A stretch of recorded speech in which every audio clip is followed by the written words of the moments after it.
Halo, assalamualaikum warahmatullahi wabarakatuh.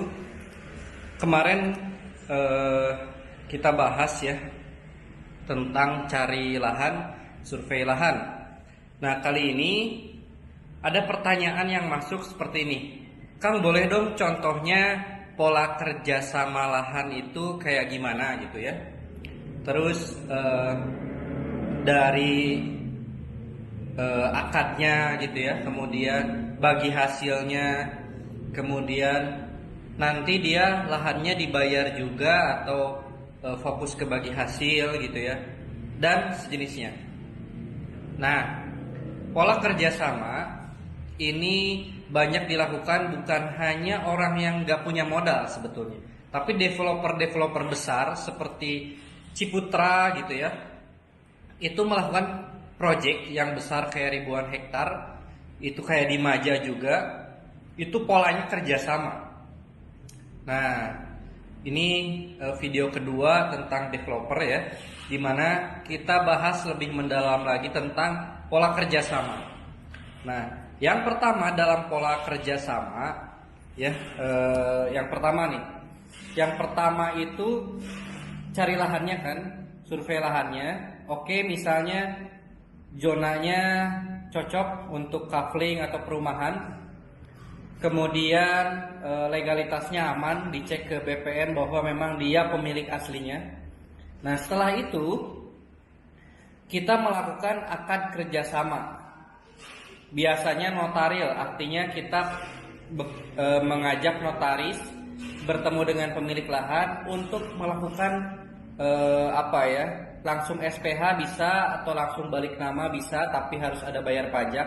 Jadi yang pertama adalah lakukan akad kerjasama terlebih dahulu, di mana dia itu nanti haknya apa, kemudian kewajibannya apa, kemudian developernya atau Anda sebagai pengembangnya itu akan memberikan apa ke dia sebagai kewajibannya, dan akan melakukan apa di proyek tersebut dengan jangka waktu berapa lama. Jadi pertama biasanya notaris tahu sih apa aja yang perlu diisi dalam akad tersebut.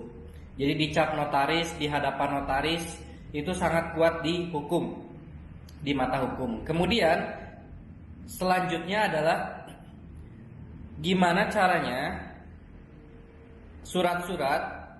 Apakah misalnya perizinannya ya, tergantung perizinan, apakah perizinannya mau pribadi, itu setiap kota berbeda. Misalnya di Bogor di atas 2000 meter persegi udah harus PT. Nah, kalau lahannya misalnya di Bogor 3000 atau 1 hektar lahannya, berarti perlu perizinan PT, yang artinya lahan dan legalitasnya harus dimiliki dulu oleh PT, dibalik nama dulu ke PT. Berarti proses kedua adalah dibalik nama ke PT. Ada yang terlewat sebelum itu adalah biasanya pemilik lahan diajak untuk masuk menjadi komisaris di PT. Tapi bukan komisaris utama, lebih ke komisaris aja kalau bisa. Nah, agar trustnya meningkat, jadi pemilik lahan merasa bahwa oh benar akan dilakukan proyek yang serius di sini, pengembangnya memang serius dan dia dimasukkan ke PT. Nah, bagi hasilnya biasanya antara 10% sampai 30% tergantung dari nilai lahannya. Jadi misalnya lahannya bagus banget, mahal gitu ya, maka kerjasama biasanya 20% 30%. Kalau lahannya biasa terus sulit dijualkan, bahkan biasanya 10%.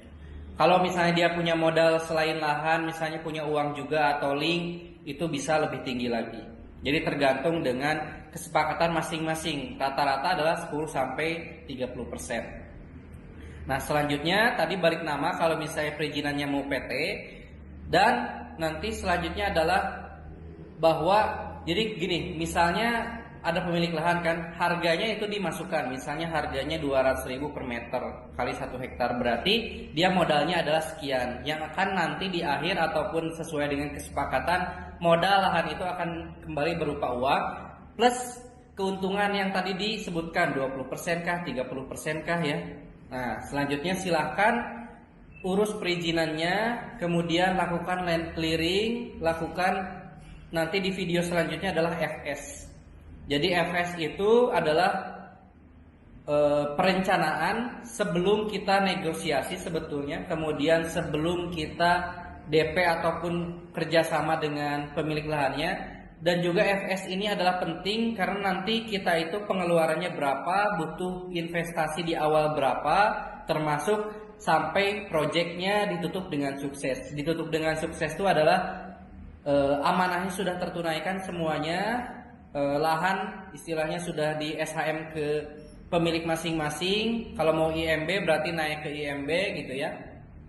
Nah, ini adalah proses pola kerjasama di mana yang terpenting adalah legalitasnya aman, pemiliknya jelas, kemudian dia masuk ke PT, kemudian kalau misalnya perizinannya PT berarti dibalik nama ke PT dulu, dibalikin istilahnya jadi SHGB PT.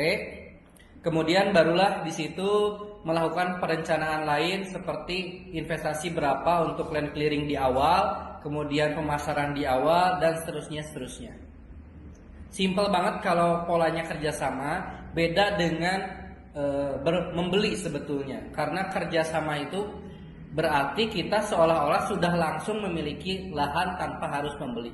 Sedangkan kalau membeli berarti kita ada proses negosiasi yang panjang, kemudian dikejar dengan harus mentunaikan pembayaran gitu ya. Kalau telat ada konsekuensinya. Nah, itu nanti akan dibahas lebih lanjut. Ini video kedua membahas sedikit tentang pola kerjasama gitu ya. Nah, setelah ini ada video selanjutnya itu tentang FS sedikit ya, feasibility study. Jadi developer besar ataupun developer kecil harus melakukan ini. Jika tidak melakukan ini, sebetulnya dia berencana untuk gagal. Nah, itu saja dari saya kali ini. Terima kasih, sampai jumpa di video ketiga. Assalamualaikum warahmatullahi wabarakatuh.